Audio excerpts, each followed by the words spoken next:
Hello, good morning. അപ്പം നമുക്ക് നമ്മുടെ ആനന്ദ നടനം അതുകൂടി കേൾക്കാം. യക്ഷിക്കാവിൽ നിന്ന് പുറത്തിറങ്ങിയ ദശ ഒന്നുകൂടി അമ്പലത്തിന് വലം വെച്ചു. അപ്പോഴും ആ കണ്ണുകൾ അനന്തനെ തിരിഞ്ഞുകൊണ്ടേയിരുന്നു. അനന്തൻ ദേവസ്വം ബോർഡിൻ്റെ ഓഫീസിൽ നിന്ന് അവളെ കാണുന്നുണ്ടായിരുന്നു. അറിയാതെ അവൻ്റെ കണ്ണുകളിൽ അവളിൽ ഒഴുകി പരന്നു നടന്നു. ആ വേഷത്തിൽ അവൾ അതീവ മനോഹരിയായിരുന്നു. ഒരുപാടിഷ്ടം താൻ അറിയാതെ തന്നെ തന്നിൽ ഉയരെടുക്കുന്നത് അവൻ ആദ്യയോടെ തിരിച്ചറിഞ്ഞു. മൂന്നൊരു വലം വെച്ച് തിരിഞ്ഞ ദേശയോട് ആരോ ഉള്ളിൽ പറയുന്നത് പോലെ തോന്നി ദേവസ്വം ബോർഡിൻ്റെ ഓഫീസിലേക്ക് ഒന്ന് നോക്കാൻ. പെട്ടെന്ന് അവൾ തിരിഞ്ഞ് അവിടേക്ക് നോക്കി. അവൾ കണ്ടു അവിടെ തന്നെ നോക്കി നിൽക്കുന്ന അനന്തനെ. രണ്ടുപേരുടെയും കണ്ണുകൾ കൂട്ടുമുട്ടി. ആ കണ്ണുകളിൽ നിറയെ തന്നോടുള്ള സ്നേഹം ഒഴുകി പരക്കുന്ന അവൾ അറിയുകയായിരുന്നു.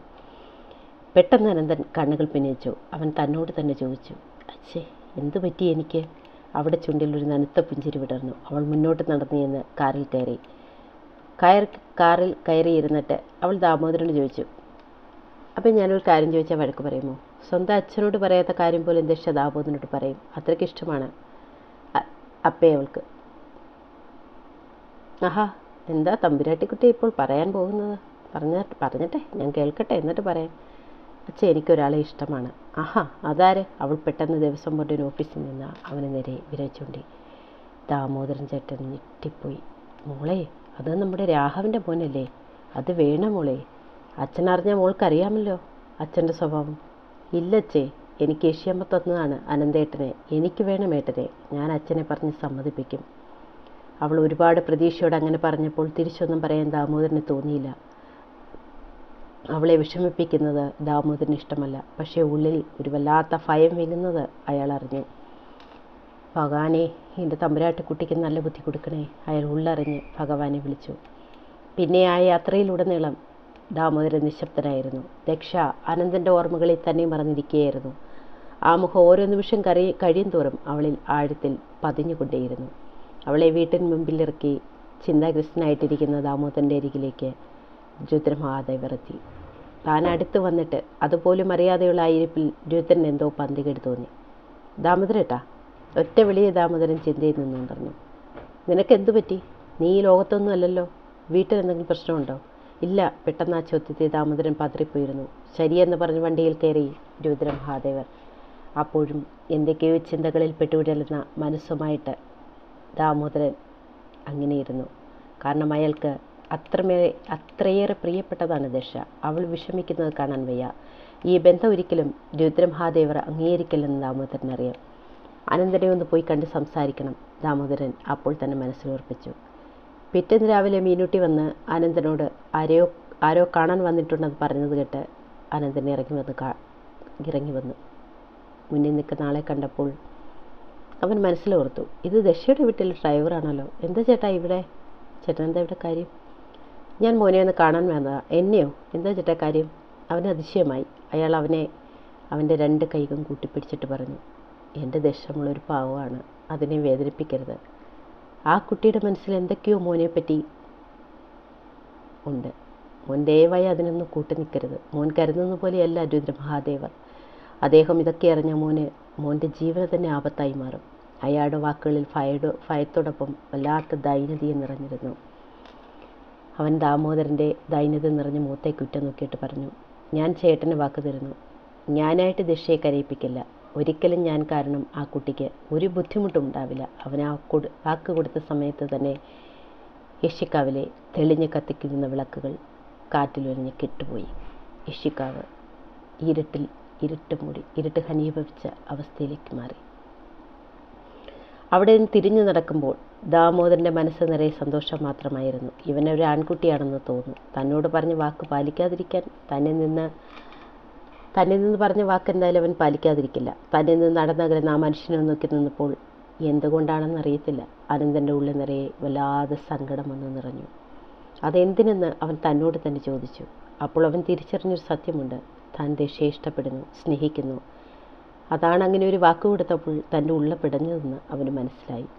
ഈ സമയം ദശ ഒരുങ്ങി അമ്പലത്തിൽ പോകാൻ നിൽക്കുകയാണ്. ദാമോദരൻ എത്തിയിട്ടില്ല. അതിൽ അക്ഷമയാണ് അവൾ. അച്ഛൻ എവിടെ പോയി? അവൾ തന്നോട് തന്നെ ചോദിച്ചു. വീണ അവിടെ നിൽപ്പ് കണ്ട് അവളോട് ചോദിച്ചു, എന്ത് പറ്റി അച്ചൂട്ടി? മുഖമൊക്കെ മാറിയിരിക്കുന്നു. പിന്നെ പതിവില്ലാതെ ഇപ്പം എല്ലാ ദിവസവും അമ്പലത്തേക്ക് ഒരു പോക്കുണ്ടല്ലോ.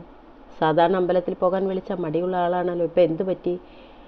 അവൾ വീണയെ നോക്കി വെളുക്കെ ഒന്ന് ചിരിച്ചു. എന്നിട്ട് പറഞ്ഞ്, എനിക്കേ യശ്യാമ്മ ഒരു സമ്മാനം തന്നല്ലോ അമ്പലത്തിൽ നിന്ന്. അതിനെ കിട്ടണമെങ്കിലേ എന്ന് അമ്പലത്തിൽ പോയെങ്കിലേ പറ്റുള്ളൂ. ഓഹോ, അത് കൊള്ളാലോ. എന്ത് സമ്മാനമാണ് നിൻ്റെ യശ്യാമ്മ നിനക്ക് തന്നത്? 2 ദിവസം കഴിയുമ്പോൾ ഹോസ്റ്റലിലേക്ക് മടങ്ങുന്ന നീ എങ്ങനെയാണ് എല്ലാ ദിവസവും ഇനി അമ്പലത്തിൽ പോകാൻ പോകുന്നത്? അപ്പോഴേക്കും ദാമോദരൻ എത്തിയിരുന്നു. പെട്ടെന്ന് തന്നെ അവൾ ഓടി വണ്ടിയുടെ അരികിലെത്തി. വണ്ടിയുടെ താക്കോൽ അവിടെ കയ്യിൽ തന്നെ ഉണ്ടായിരുന്നു. ദാമോദരൻ അവളെ അതിശയത്തോടെ ഒന്ന് നോക്കിയിട്ട് വണ്ടിയെടുത്തു. അവിടെ ആ പോക്ക് വേറെ 2 കണ്ണുകൾ കൂടി ശ്രദ്ധിക്കുന്നുണ്ടായിരുന്നു. അത് രുദ്രമഹാദേവറായിരുന്നു. രാവിലെ എഴുന്നേറ്റ് കളരി പരിശീലനത്തിനായിരുന്നു രുദ്രൻ. അയാൾ നടന്ന് വീണയുടെ അടുത്തെത്തി. നമ്മുടെ അശ്വട്ടിക്ക് എന്ത് പറ്റി? പെട്ടെന്നൊരു അമ്പലഭ്രമം. അറിയില്ലേട്ടാ, യശ്യമ്മ എന്തോ സമ്മാനം കൊടുത്തു അത്രേ. അത് കിട്ടണമെങ്കിൽ എന്നും അമ്പലത്തിൽ പോകണമത്രേ. അങ്ങനെ ആ കുട്ടി എന്നോട് പറഞ്ഞത്. രുദ്രമഹാദേവർ അമർത്തി മൂളി. വണ്ടി ഓടി അമ്പലത്തിലെത്തും വരെ ദശ അക്ഷമയായിരുന്നു. ദാമോദരൻ അവളെ തന്നെ ശ്രദ്ധിക്കുകയായിരുന്നു.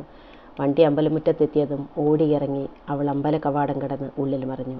അതൊക്കെ അയാൾക്ക് പുതിയ രീതികളായിരുന്നു. ദാമോദരൻ വണ്ടിയിൽ നിന്നും ഇറങ്ങി അമ്പലത്തിനകത്ത് കയറി പരാശക്തിയെ തൊഴുതു. ഒന്ന് മാത്രമേ പറഞ്ഞുള്ളൂ, എൻ്റെ ദശമോളെ കരയിക്കല്ലേ.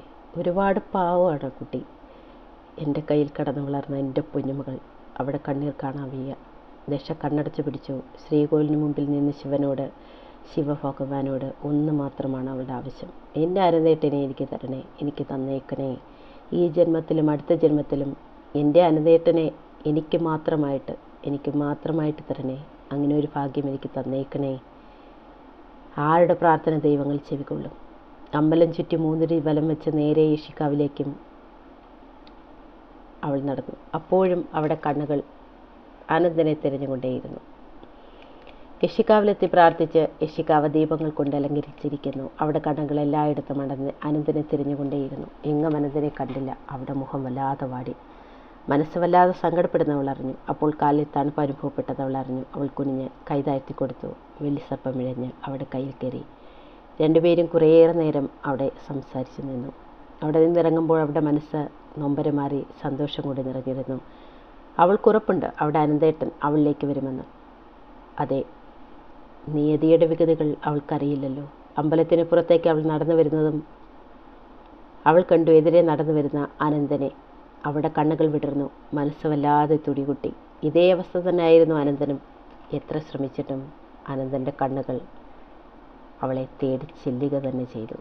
പെട്ടെന്ന് അവളെ അവിടെ കണ്ടതിൻ്റെ ഒരു പരിഭ്രമം അവൻ്റെ മുഖത്തും കണ്ണുകളിലും എല്ലാം തെളിഞ്ഞു. ദശ കണ്ണിമ വിട്ടത് അവനെ തന്നെ നോക്കിയായിരുന്നു. അവൻ പെട്ടെന്ന് നോട്ടം മാറ്റിയെന്ന് മാത്രമല്ല, വെറുപ്പ് മുഖത്ത് നിറയ്ക്കുകയും ചെയ്തു. അവൻ്റെ പെട്ടെന്നുള്ള ഭാവം മറ്റവൾ ശ്രദ്ധിച്ചു. കണ്ണ് നിറയാതിരിക്കാൻ എത്ര ശ്രമിച്ചിട്ടും ദശയ്ക്ക് കഴിഞ്ഞില്ല. ആ മുഖത്തെ വെറുപ്പ്, അതാണ് അവൾക്ക് വിഷമം ഉണ്ടാക്കിയത്. അവിടെ കണ്ണുകൾ നിറഞ്ഞത് അനന്തൻ കണ്ടിരുന്നു. പെട്ടെന്ന് മനസ്സിൽ എന്തോ ഒന്ന് കൊളുത്തി വലിച്ചതുപോലെ അവന് തോന്നി.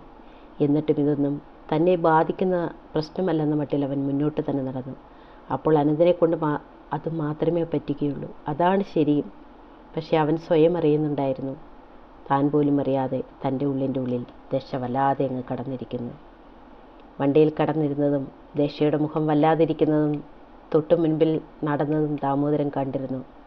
അതുകൊണ്ട് ദാമോദരൻ ദശയോടൊന്നും ചോദിച്ചില്ല. പക്ഷെ അവിടെ കണ്ണുകൾ നിറഞ്ഞൊഴുക്കുന്നത് കണ്ടതും അയാളുടെ നെഞ്ച് വിങ്ങുന്ന പോലെ തോന്നി. എൻ്റെ കുട്ടി, നിന്നെ എന്തു പറഞ്ഞ് ആശ്വസിപ്പിക്കണം? അയാൾ തന്നോട് തന്നെ ചോദിച്ചു. അയാൾ ദശയെ ഒന്ന് നോക്കി. നോക്കാത്ത താമസം കൊച്ചു കുഞ്ഞിനെ പോലെ ചുണ്ടു പിളർത്തി അവൾ കരഞ്ഞു.